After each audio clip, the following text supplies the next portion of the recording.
up, everybody? My name's Corey. I go by the Zealous Coach on Instagram. Hope you guys are all having a great day today. I'm recording this video because I wanted to take the time to break down cars. So, first question that probably poses in your mind, what are cars? Cars is just a fancy name for controlled, well, it's an acronym, controlled, C, articulated, A, rotations, R. Alright? So basically it's just a fancy way of saying, hey, I'm going to go on each joint, I'm going to take it through its entire range of motion, and pretty simple.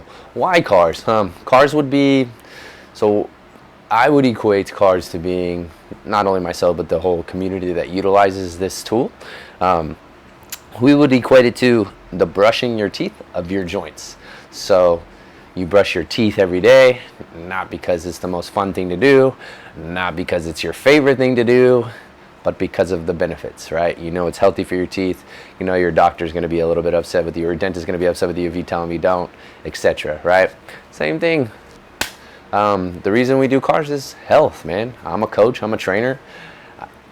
Now that I'm equipped with that knowledge, that's the first thing I want to teach everybody I come in contact with. Why?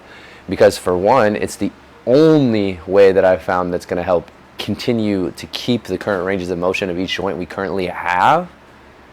And based on training myself in the 10 years, it's like one of the most beneficial pieces of information that I've ever come across.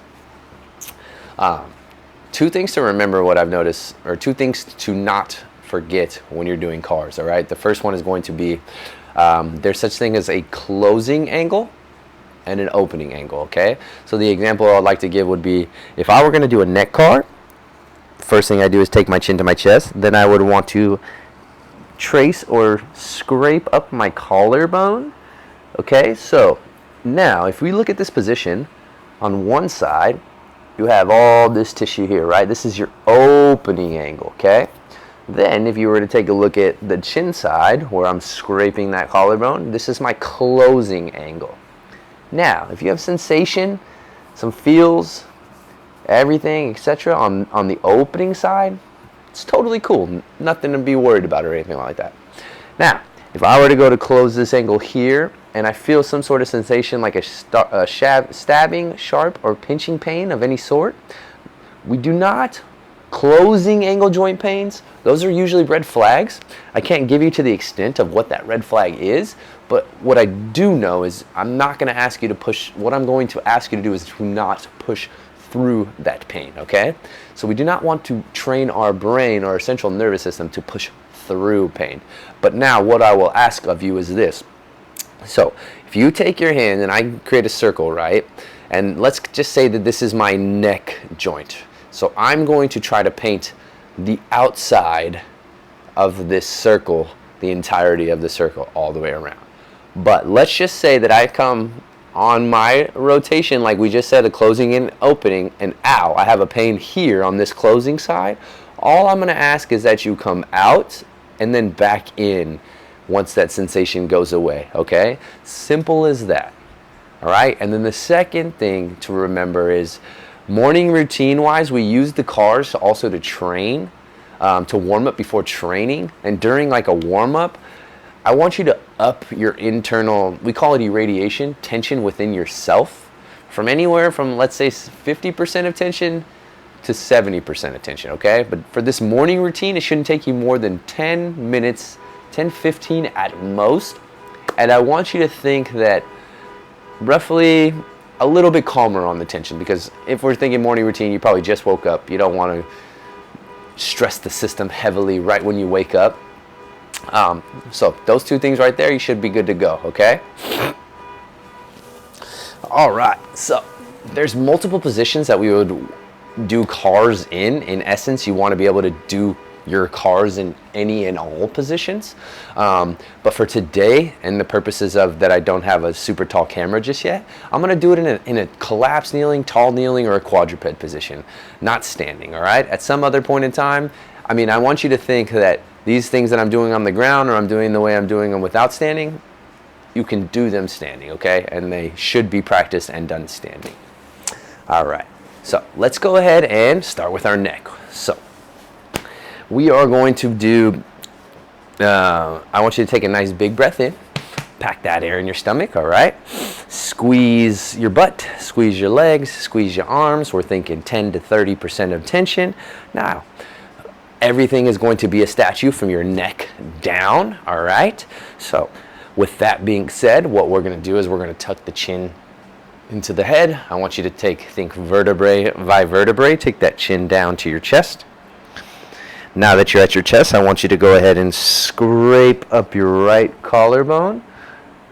Get to that end range here. Now, keeping the chin where it's at, I want you to bend that ear over your shoulder and continue in extension to paint the biggest circle you can with your chin. And I want you to remember 1 mile per hour, whatever that is to you. Think a little bit slower. Keep the same rhythm, same cadence the entire time. Once you get back to center, you're going to scrape across and you're going to do one more. Scrape up that collarbone, bend that ear over that shoulder, in extension, creating the biggest circle until you get down to that left side, and back to center. Now we're going to go back and reverse it the other way. Tension check, making sure everything's nice and solid still. Scraping up that left collarbone. Now keeping the chin where it's at, bend that left ear over that shoulder, in extension, rotating that neck to that right side, and scraping back down to center one more time. Trying to increase the range every single time, still thinking 1 mile per hour, keeping the same cadence, same rhythm. Bam! Now that would be tall kneeling. Another one I like to go ahead and give you is because this was helped me with benefit the most on my neck cars was quadruped. So we'll go hands underneath the shoulders, knees right underneath the hips. So in this position, what I like to do, and I'll show side view as well as front view, is you're still irradiate, big breath in, pack that air in your stomach, irradiate, squeeze all your friends, all your muscles, tuck the chin to the chest, scrape up that right collarbone. Now, I'm going to bend that ear over the shoulder, and in extension, rotating to that left side, painting the biggest circle possible. Back to center. We're only going to do one each way. And I'm going to come facing forward now. We're going to go back to the left side. Rotate up that left collarbone. Scrape or trace that. Bend that ear over the shoulder. Now in extension, tracing the biggest circle you can with your chin. 1 mile an hour. Same rhythm. Bam. Back to center. Nice. Now, we're going to stay in quadruped because we're going to do segmental spine, all right? So there's such thing as a cat-cow that people do in yoga, right? But we notice that it comes from in the middle sections, right? It's more of a global or the whole spine, okay? But what I want you to do is I want you to be able to segment each vertebrae individually. And that is exactly what we're going to do, all right? So what I want us to do is start in full extension, head to the tailbone. Now, what I want you to do is watch nice and closely. We're going to initiate, start to tuck the tailbone underneath. I'm at low lumbar, mid lumbar, high lumbar. Get to your TL junction, low thoracic, mid thoracic, high thoracic to cervical. Really try to bring your tailbone and your chin together. Now we're going to reverse it. Start to tip the tailbone forward as if you're pouring out some water. Low lumbar, mid lumbar, high lumbar, TL junction, low thoracic, mid thoracic, high thoracic, and cervical. One more time through. And you should also be able to not just lead from the tailbone, which we'll be doing today. You can also go from the chin. And we're going to go back the other way, but from the head. So tuck the cervical spine, high thoracic, low chin, high lumbar, low lumbar, and we're going to go back the other way. Starting from the cervical, high thoracic, mid thoracic, low thoracic, TL junction, high lumbar, mid lumbar, low lumbar, and squeeze. Now that is segmental spine. Now we're going to do some rotational aspect of spine. All right, so we're going to come back to that tall kneeling position, For this, if you have a yoga block, you can put it in between your legs, a pillow, just something to create a little bit more tension. So now we are going to do the same thing with our lumbar and our thoracic spine, but we're actually going to add some rotation in there, all right? Flexion extension with a bit of rotation. First thing we're going to do, take our hands across our shoulders, big breath of air in, pack that air in your stomach, irradiate, squeeze everything, butt squeeze, leg squeeze. Now, I'm going to show you a side view. You're going to pull yourself all the way here into flexion. We're cemented from the hips down, okay? Now, I'm in my end range flexion here. I'm going to rotate as far as I can, not letting this left ASIS joint, since I'm rotating to my right side, no left hip coming along for the ride. Now I hit my end. Now I'm going to laterally bend, and I want to think extending, keeping that butt squeeze so your hips don't push forward from the front here. And in extension, you're going to rotate to that left side, laterally bend to that left side, start to forward flex, and use your right elbow to cut you back across into flexion here. Now, we're going to try to rotate a little bit more. We're going to do 2 each side. Wring out that towel. Try to increase your range 1 millimeter per second. Bend. Now, piece by piece into extension. Rotating into extension to your left side. Trying not to let those hips, ASIS joints, push forward, etc. And back to center. All right? Now, I want you to think, if you had a marker right here on your sternum, all you're doing is painting the biggest circle you can with that marker or pencil. Circle. Painting a circle both ways. Now, we're going to go back to that left side, and I'm going to show you a front view. Big breath in, pack that air in the stomach. Hands across the shoulders, irradiate, squeeze, butt squeeze, forward flex. Now, in that flex position, rotate to that left side, hit your end range, no hip coming along for the ride. Bend, now piece by piece, still creating that circle, painting it with your sternum, bending to the other side, starting to flex, and back to center. Trying to increase the range the second time, not losing your tension. It's 1 mile per hour, same rhythm, same cadence, and back to center. Nice. All right. Now we're going to do shoulder blades, and I'm going to show you in 2 different positions, all right? Sorry, not shoulder blades. Your glenohumeral joint, your good old ball and socket joint of the shoulder, all right? So first one, is I'm actually going to show you in a tall kneeling here, all right? So what we're going to do is we're going to go that left knee up, right knee down, all right? So we're going to take this left arm, and I want you to go palm down. Now, I want you to grab your arm on your bicep, and I want you to rotate that bicep externally, and that should really think, boom, pinky to the ceiling, full external rotation of that shoulder. All right, now we're going to take a big breath in. We're going to pack that air in our stomach. We're going to keep our torso facing forward. The knee up kind of ensures that. You should be able to feel when your torso comes along for the ride when we're not asking for it. Now, we're going to continue to externally rotate as we adduct across the body. Now you're going to come into this overhead flexion position where your bicep is super close to your body. What I want you to do in this position here is not allow your thoracic spine to cheat you to give you more range and where you pull yourself into extension. You want to keep those ribs down, okay? You want to keep a nice kyphotic curve of your spine, not adding to or away from flexion and extension. Now, since we hit this little roadblock here, I make a fist personally, and if you think about an X on your bicep, I want you to rotate that X and reach back without letting your arm fall down and continuing to rotate back, rotate, rotate, rotate, and reach, rotate until your knuckles come down at your side here. That'll be a half a rep. Now we're just going to extend that arm straight back. Show you from here. We don't want it out here, all right? Boom, your palm is facing the ceiling.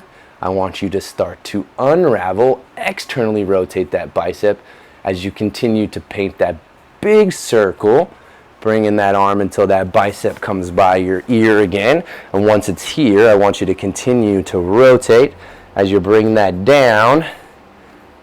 Bam, all right? Now we'll do one more, okay? So I'll show you this one from the front view, and on the other arm we'll do it all through a side view. Externally rotate into overhead flexion, rotating that X on the bicep internally as I reach back without allowing this torso to turn, okay? And continuing to rotate, rotate, rotate till my knuckles are at my side for half a rep. Extend directly back up. Start to externally rotate and continue to complete that circle till your bicep is right by your ear, and you continuing to externally rotate and back down. Other side, shake it out. Side view here, right arm, externally rotate, right leg up, big breath in, irradiate, thinking pinky to the ceiling as you bring it into overhead flexion, not forcing yourself into extension as you internally rotate and reach back, not letting that arm just fall, controlling it. The fall will happen on its own. Knuckles at your side, halfway. Extend directly to the ceiling and directly back as you unravel. Bring it all the way back around and back down. One more time. Tension check, breath in, irradiate, externally rotate, flexion as you internally rotate, and control the fall by reaching back, knuckles at your side, extending up, externally rotating, and all the way back around. Nice.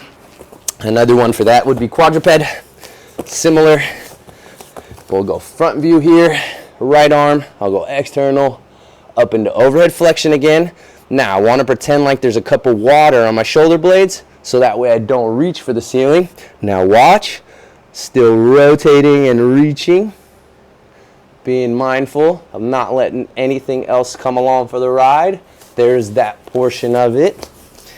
Extending to the ceiling again. Start to unravel. Notice that my torso and my shoulders don't change. All just in the same joint the whole time. This portion here will give you a side view. Again, the starting point, overhead flexion, rotate and reach, knuckles at my side. Now you'll get the front view of the back around. Now extending to the ceiling, start to unravel and bring it all the way back around. Cool. Now, since we're in quadruped, let's just stay here, okay? Similar, we're gonna do the shoulder blades, all right? So we're gonna keep our torso and everything's still gonna be solid, but what we're gonna do is we're gonna stiff arm the ground, okay? Arms are gonna be straight, and we're gonna use that for our shoulder blades. So, that being said, we're going to pull those shoulder blades back to the spine while they're away from the ears. Lift them up to the ears. It's gonna sound robotic, but I still want you to create the biggest circle possible. So, retraction and depression, elevation and retraction, protraction while elevated, depress while protracted, retract while depressed, elevate while retracted, pushing out, and let's go back the other way, retract while you're elevated, depression while you retract, protract while you're depressed, elevate, retraction, depression, protraction, elevate, depression, or retraction, depression, and protraction. In front, looks like this. Hands out, 30 degrees, palms, keeping everything still irradiated. Elevate to the shoulders to the ears. Pull those scapulas back into your spine.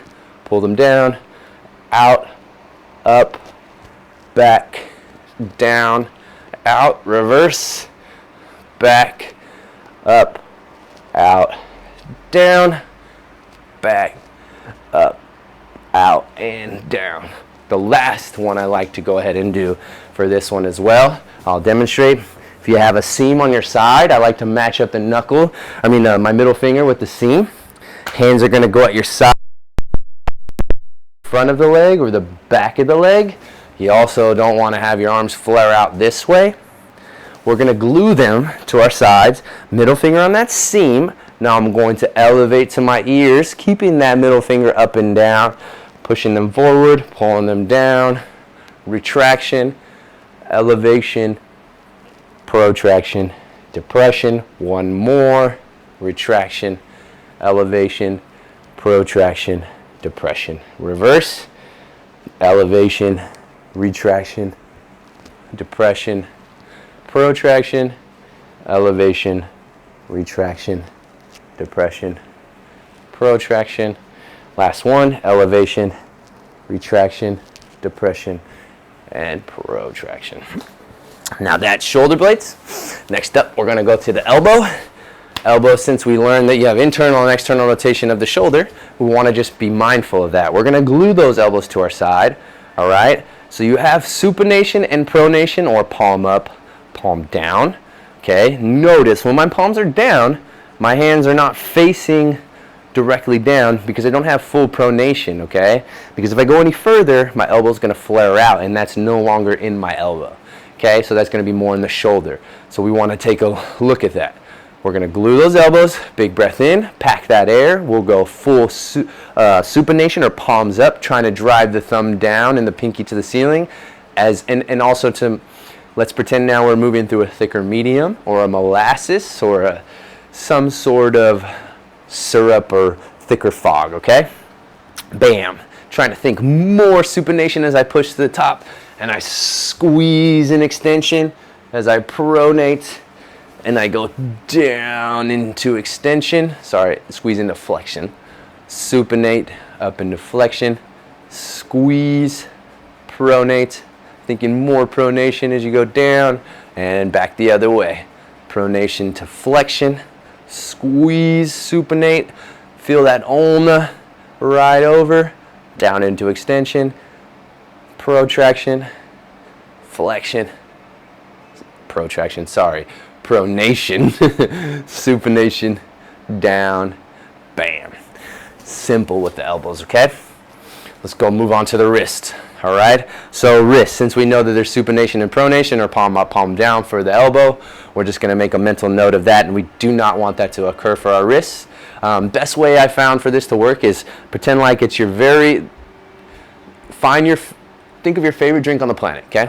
Your favorite one, and it's the very last one on the planet, and it's right here in your forearm. So if you turn and you spill it, you'll never get that drink again.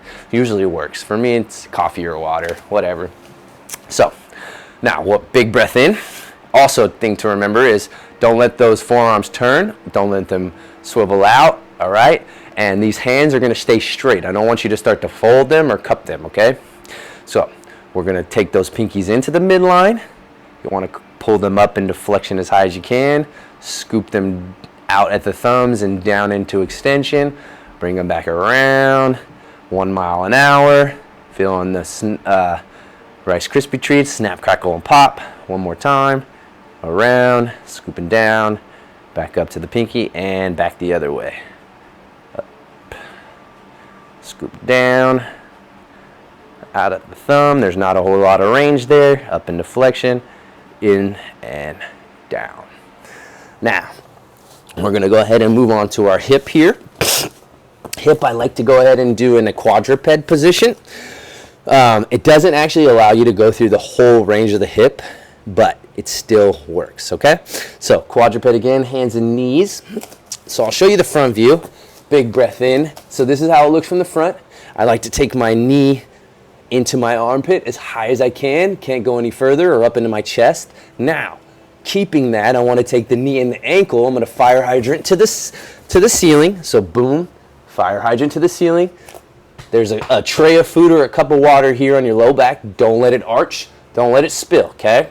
Now, keeping the knee where it's at, I want to try to raise that ankle to the ceiling, and I'm going to continue to lift that knee to the ceiling without low back chiming in as I complete and paint this circle.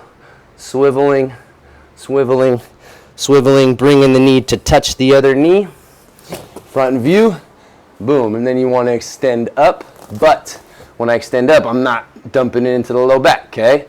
So here, extend, Now, from the back view, side view, I'm going to start to rotate this ankle back into that fire hydrant position, and I'm going to bring that knee all the way into the armpit and back down, okay?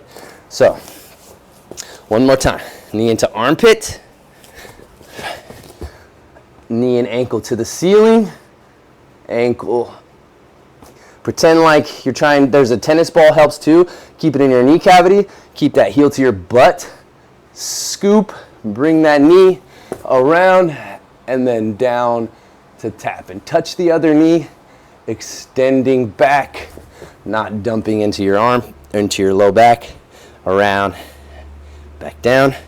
Now, I'm just going to demonstrate it solely by itself, but on the left side, all right? So if you need to come back and do this one again, that's okay. Knee into the, big breath in, irradiate, knee into the armpit, knee and ankle to the ceiling, rotating, bringing that knee back into extension, bringing that knee to meet that other knee. Back, reverse it, extending up, rotating, bringing that knee all the way up into that armpit, and back down. One more time, front view only. Irradiate, knee into armpit, ankle and knee to ceiling, rotate that knee to meet the other knee, and reverse it, extending, rotate, bring that knee all the way up into that armpit, and back down. All right, that would be a quadruped hip. There's other moves for that one. We're gonna do your knee. So, knee, believe it or not, this tibia rotates right below that knee, all right? The way I like to go ahead and do that would be have your foot flat on the ground, looking down that shin. First thing I'm gonna do is I'm gonna dig that heel in. I'm gonna pull those toes into dorsiflexion towards the shin.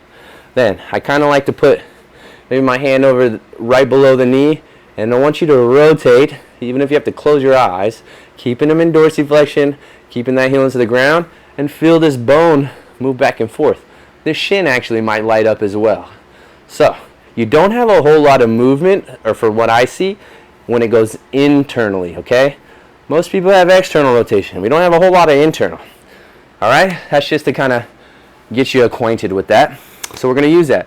We're going to go half butterfly with our left leg, right leg half bent. Take that right arm underneath that right leg. I like to grab this right bicep. Hand goes on the back of that knee, and I'm going to choke my knee out. Now I'm going to externally rotate. Knees just like elbow. I'm going to take it into extension. You won't have a full lockout here, and if you do, please don't lock out. Internally rotate. You won't be able to rotate your knee. You'll rotate your whole hip. Back into flexion. Externally rotate. Extend. Internally rotate. Flex. Now we're just going to go back the other way.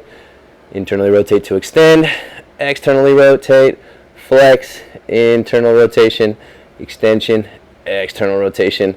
And flexion. Other side. Boom. We don't really need to become acquainted. If you do, go back and watch the other side and do the same with this side. Half butterfly with the right leg. Use your left leg right here in front of you. Left arm underneath that left knee. Grab your right bicep. Right bicep back of the left knee. Externally rotate. Extend. Internal rotation. Flex. External rotation. Extend. Internal rotation. Flex, and back the other way. Internal rotation to extension, externally rotate, flexion, internal rotation, extension, external rotation, and flexion. Let's go back to the other side. We're going to watch those ankles. Same setup. All right, just watch that shin. I want you to paint 2-3 ankle cars clockwise, watching those corners for glitchy ankles. Try not to let the shin or any other part of the body chime in. Just ankle, that's 2. And one more. Scoop down into plantar, up into dorsi, and back the other way, counterclockwise. 1. Whoop, that was glitchy. 2. And one more time around. Each time trying to smooth and have a stronger connection. Bam, other side. 3 ankle cars clockwise, and if it helps, if you put your hand on the shin, you can ensure that that tibia is not moving. 2, one more, and 3 clockwise. Other way, scoop down, 1, 2, and 3 counterclockwise. Good. Whole point there is just to be able to disassociate your ankle from your shin, or from your knee, sorry. Now we're gonna do toe cars, okay? So these can be done in multiple positions, all right? But believe it or not, your toes and your fingers run across the same neurological pathways in the brain. So if you need to use shooter fingers, it works for people, doesn't matter, all right? So what we're gonna do is you're gonna plant these 4 toes, and you're gonna lift that big toe up off the ground. Back down, 4 toes planted, try to lift the big toes a little bit higher. Back down, big toes even higher. Back down, last one, big toe PR. All right, now big toes are gonna stay planted. You're gonna lift these 4 toes, but you're not gonna let that arch collapse, okay? So if your arches go in a little bit, I want you to try to get on the 3 points, and you will possibly feel a little cramp in the midfoot area.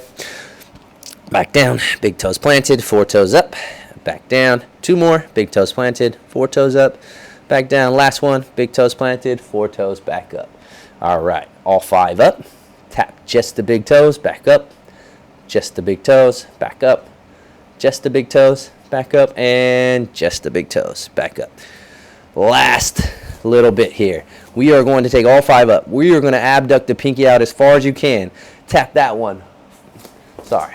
Abduct, pinky out as far as you can. Then the 4th, 3rd, 2nd, 1st.